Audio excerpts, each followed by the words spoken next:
Hey, what's going on, YouTube? Welcome back to another edition of Lisa Renee TV.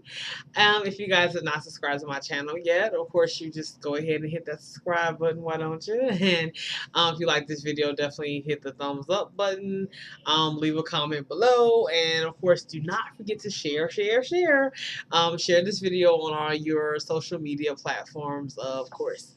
All right. So let's get right into it. How you guys been? I've been pretty good myself. I hope you guys have had a great, fabulous week and having a great weekend so far. Okay, so this video I wanted to talk about just the struggles of like being a single woman and waiting for your husband. So I've seen like some videos on YouTube from other YouTubers as well, other women who are like, single, just like I am, in the same boat, waiting for your husband. And kind of knowing that struggle, knowing that similar struggle, we all are in the same boat. And I kind of want to share just my experience and, some of my opinions and things I was thinking about as well. Yeah, I know a lot of you can relate to the things I'm going through at this time. Okay, so yeah, it's definitely hard, definitely a daily struggle, I would say. Some of the things I would say that are pretty nerve-wracking for me would be it's kind of like the constant like fantasies that I would say I have personally. Like it's so weird because like okay, the only men in my life right now at this point in time, like okay, I'm trying to date. I'm in the process. I feel like for me, the wheel of dating is a slow to turn wheel. Like, to be honest, I'm trying to date. And I feel like I can't even get out of like the trying mode because I've told you all seen the videos of my dating experience. They haven't been good, unfortunately. I've had one great date and I forgot to get to tell you guys about that. I was so busy telling you about the bad experiences that I forgot about the good one. I had one good one, yay me, right? I had one good experience last year, back in December. I met this guy. I met an African guy. He was really sweet. He's been over here in the U.S. I think for like 8 years, and he works in IT, and he seemed really sweet. Lives in the suburbs, has a nice job, and he seemed nice, and we had like things in common, and so we met for coffee. I agreed to meet him for coffee, and I think I met him on Plenty of Fish. He was the first person I ever met in real life from Plenty of Fish. Like no joke. I've never met anybody from Plenty of Fish in real life except for him. And I was like, oh my god. I told him, I said, you're actually the first person I've ever met in real life. And he's like, really? I said, yeah, you got lucky. So we both laughed, and I met him at Starbucks, and Starbucks is not far from where I live. And we sat and chatted, and everything actually went good. Like it actually was a pretty nice, decent first date.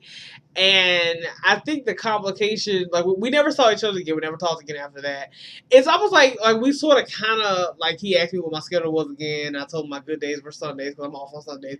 So it seemed like we were gearing up for a second date, but it never happened. And I think he had like some weird complications in his life. Like I think he was just getting out of a relationship, and he had a 4-month-old son. I said 4 months, not 4 years. So I mean, that sounds sticky, right? So I really, to this day, I think that's the reason why we never really talked again after that. So I'm like, he sounds like he had a situation going there. So I think, for me, just trying to date, that's been quite a struggle. So some of the things I kind of, struggle with as being a single woman, waiting for my husband to come and find me. Just the needing male attention, the validation, constant validation from men. Like if a guy like smiles at me, winks at me, blinks at me, says hi, my day is made. Like I just gotta be honest. Like, and that sounds stupid, but like, when you say it out loud, you sound like a fool. But I mean, hey, I'm an honest fool. I'm being honest. Like, I mean, I just got to get some kind of attention. They look at you or stare at you, or if they just stare at you or check you out. I mean, that's more so like That could be objectification. So it's like you, but you like that attention, but at the same time, that attention can kind of make you feel sort of, yes, mixed feelings because you're like, oh God, another one, because he only wants you for sexual reasons, seemingly. But if they say hi or smile at you, then it's almost like he kind of noticed you, at least he noticed you, at least he knows I'm alive. So I felt like, thank you for, it's almost like I noticed, I'm thanking him for noticing me. Like, thank you for acknowledging my presence, sir. Thank you for noticing me. Thank you for noticing that I'm breathing and I'm alive. Oh my God, so I'm not dead, and I mean, sometimes I do feel that way. Like, just to be honest with you guys, I don't know if you guys feel that way too, but I mean, hey, and it's just that, just always need that male attention. It's kind of sickening, but I mean, it is what it is, So that's a big struggle for me too, with the weight, which can be quite agonizing because it's very distracting. You always, wanting a man to look at you or thinking, and if they don't look at you, they don't say hi to you, they don't acknowledge you, you feel like, oh my God, what's wrong with me? Or how come he didn't say hi? Or how come he looked at me and looked off? Or how come, what was he thinking? And he probably wasn't even thinking about you at all. I mean, he doesn't even know you. I mean, but you always feel like personally offended or something, and that's kind of like extreme, right? Now it's going to another level that it doesn't need to go to. So that can be kind of scary. So that's really a scary part for me. Another thing I would say would be, um, I haven't said this out loud, but I'll go ahead and say it now.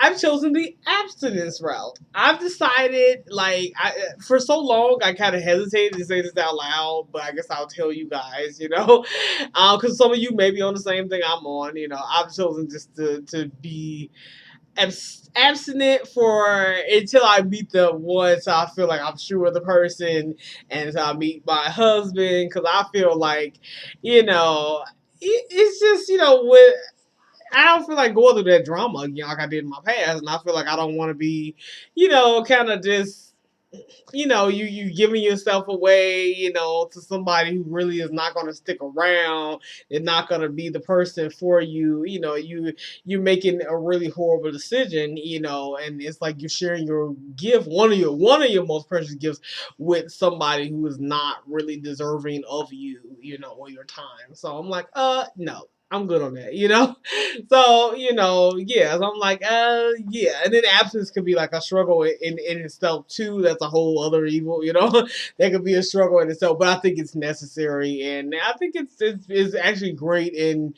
purifying too. So that actually is really really good, for you as just as a whole, as a woman. So I think that's definitely actually really good, so yeah. And then another thing I would say I deal with on a regular basis, and some of you may be dealing with as well, is like jealousy.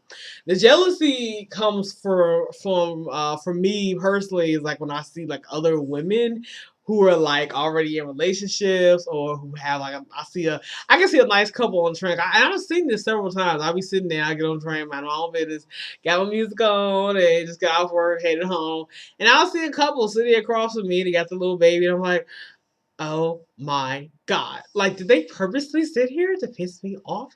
Like, oh my God. Like, how dare you? And you're like, come on, get a grip, Lisa. And I'm like, no, seriously. Would you look at them? Look at this happiness, And it's like, it's just like, oh my God, the envy is leaking out all over me, like through my pores, I'm like, I wonder can they smell it? Because I can't. Like, I mean, the envy is that strong. It's like, it's killing me. So the jealousy comes like from just seeing like other couples together, other women, they look so happy with their man, and you wonder in your mind, like, how come that can't be you? How come that isn't you? And it makes me think back. I'm like, well, that was me. I mean, a few months ago. I mean, when me and my ex were still together last year, but then that relationship wasn't really what I thought it was going to be. It didn't really pan out the way I thought it was going to be, because that's why the person your ex. Is a reason why somebody's X out of your life. Okay, it's the reason why they have an X. Is that's the reason why. So clearly, this person was not really meant for you anyway. So dealing with a jealousy is definitely definitely heart wrenching. It's very tough for me personally. I'm like, no, I can't do it sometimes. Like, it's just so agonizing, because it brings about a sadness within me, and sometimes a depression, where you feel like you're being ignored by every guy. Like the only guys in my life now are like, co-workers, managers, my brother, people like that. So not nobody really. Those are the only type of male relationships that I have. We all have male relationships, but I don't have any romantic ones. I just have like work relationships. That's pretty much it. So the only guys I talk to are like guys at work. Not all of them, but the ones. There's some of them, some coworkers. And that's pretty much it. And that's always have a male attention I get. So that's good. I mean, that's some kind of male attention. It's nice to have somebody like, oh, hey, Lisa, how you doing today? And, whatever. Like, oh, hey, how are you? And, talk to you for a little bit and what you been up to, whatever. And, but that's pretty much it. And it's just, it's just crazy. And when I do have like back to the fantasies I was talking about, when I do fantasize about what my husband will be like, or who my husband will be like, I don't know what my husband will look like at this point in time. So since I don't have any like anything to any type of image for him, like I'll just use a face of like a cute co-worker that I got a crush on, or I use a face of some guy I saw out in Walmart or whatever that I thought was cute, or it's just so weird. Like I always pin their faces in, like I'm just gonna use your face for that because I think you cute anyway, and you never know what can happen. I don't know. This is craziness because like I don't have no other choice. Like I have no other type of image for my hubby, and they don't know anyway. And like I'm gonna walk up to him like, by the way, I fantasized about you last night.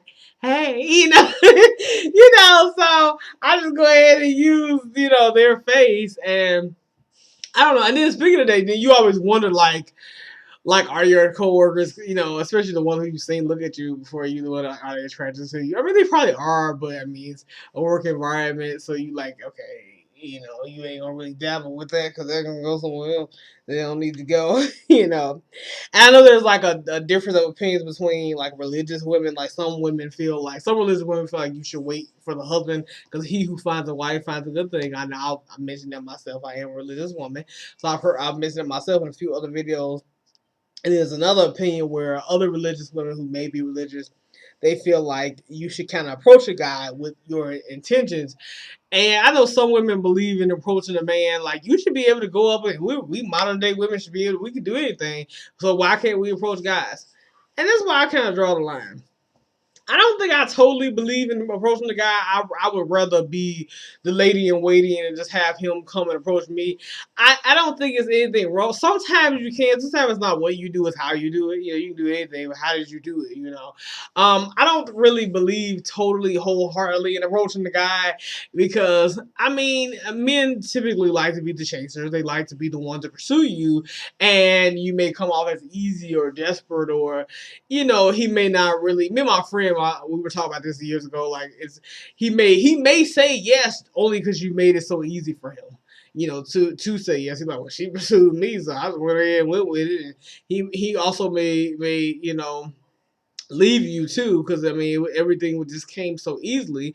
He didn't have to work hard for you at all. I mean, it wasn't really a challenge. And I know some guys are nervous and shy, but even the ones who are nervous and shy, they will eventually find their voice. You don't have to really help them. The only thing you can do to help him is it's all about the kind of signal and the vibe that you give off. If you give off a friendly vibe that kind of lets him know, like, hey, yeah, it's okay to approach me. Maybe a smile, or just kind of you can smile with your eyes, or just kind of an openness about you. I'm supposed to be closed off, like, don't you dare approach me, like, as long as you don't look closed off and like you stink and like you got an attitude, then you should be fine. He's going to eventually approach you when he gets up the nerve. You don't have to push him, like, I'm going to say something to him because I know he like me and I'm going to say something. Like, you need to know I would rather you not, because I just think it's going to go kaplow and blow up in your face, a lot of times it does. And I've been on the receiving end of that. Like, I've been the girls who approach guys. Like, I approached this one guy I knew in college. And we were associates, acquaintances. And he was a nice guy. Like, he had a great personality. He's really sweet. And it kind of happened awkwardly because one of my other friends at the time, she basically told him that I thought he was so cute and all that kind of stuff. And she was like kind of pushing it, making things awkward. Like every time he would come in, she'd be like, "That's your boo, that's your boo," and I'm like, "Girl, stop," you know. And he was like, "No, it's not my boo," you know. But he was like really trying to be nice about it. And so finally, he emailed me back on Facebook. We were Facebook friends, and he was like, "Lisa, I'm flattered that you like me, but you know, what did he say? What was his reasoning?" He basically just said, like, I think you're an amazing person, but I think he was saying he was dating somebody else or something, whatever. But it basically was a no. But he was just saying he was flattered though, you know. And he just it kind of annoyed me because he was like he was trying to overcompensate for my feelings, like he didn't want me to feel hurt or something like that. And so he was like, I think you're an amazing person, you're just so wonderful. And I'm like, what about beautiful? Like all these compliments he was giving me related to the interview. You know, I'm like, wait, you guys have ugly or something? Like, I don't know. It just was crazy. Like, he was just going overboard. I'm like, okay, I got your point. You know, like, all right, okay. You know, I think when you overdo it, then you start to make me feel really ugly. I'm like, okay, you could have left it at you dating somebody else right now. Anyway, later on, I found out he was dating somebody else who I also was acquainted with. So I was like, well, that solves that mystery, huh? You know, and then another guy I tried to talk to actually worked at the subway, not too far from my house. He was really sweet and cute. He was always nice, and we would always talk. And he was so I liked him down because he would always smile. I smile a lot, and he was always a smiley kind of person. And so he actually said one night, he was like, I don't know why I be smiling all the time. I don't know why, I just do. I was like, oh!